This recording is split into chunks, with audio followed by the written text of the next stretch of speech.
এগুলো হচ্ছে আমাদের যে গণ-অভ্যুত্থানের যে মূল স্পিরিট ছিল, মূল যে আমাদের যেই গণ-অভ্যুত্থানের যেই জায়গাটি ছিল, আমাদের যেই গণ-অভ্যুত্থানের আমরা সবাই যে নেমে এসেছিল রাস্তায়, সেই জায়গাটির সাথে সাংঘর্ষিক।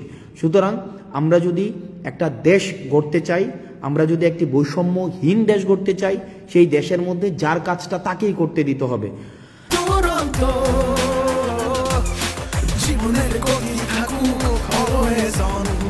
পরিশেষে ডাক্তারদের সাথে যে আজকে যে ঘটনাটি হয়েছে সেটিকে আমরা নিন্দা জানাচ্ছি এবং আমরা প্রত্যাশা করব এই ধরনের ঘটনার কখনোই পুনরাবৃত্তি হবে না, কখনোই পুনরাবৃত্তি হবে না।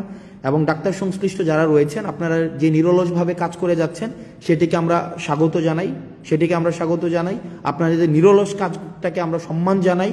আপনারা এই ক্রাইসিস মোমেন্টে যেভাবে নেমে এসছেন, আপনারা যেভাবে সেবা দিয়ে যাচ্ছেন, আমরা এটা স্বীকার করি যে চিকিৎসা খাতে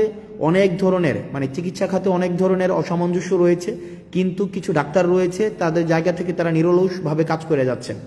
আরেকটি বিষয় সেটি হচ্ছে যে আপনারা অনেকে কমেন্টে গালাগালি করেন, বিভিন্ন বিষয়ে গালি দেন, বিভিন্ন বিষয়ে আপনারা বলেন যে পেইড পলিটিশিয়ান, আমরা টাকা খেয়েছি, তারপরে হচ্ছে এগুলো বলেন। আমার কাছে এগুলো ভালো লাগে, এই কারণে ভালো লাগে কারণ আমাদের যে আন্দোলনটা ছিল, আমাদের আন্দোলনটা হচ্ছে আপনার এই গালির অধিকারটার জন্য।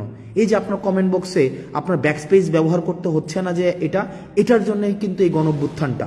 এই যে আপনাকে ব্যাকস্পেস ব্যবহার করতে হচ্ছে না, আপনি গালি দিতে পারছেন আমাকে, আপনি আমাকে তুই বলতে পারছেন, আপনি আমাকে খুব অপভাষা ব্যবহার করতে পারছেন, আপনি আমাকে বলতে পারছেন যে আমি হচ্ছে টাকা খেয়েছি, ঘুষ খেয়েছি।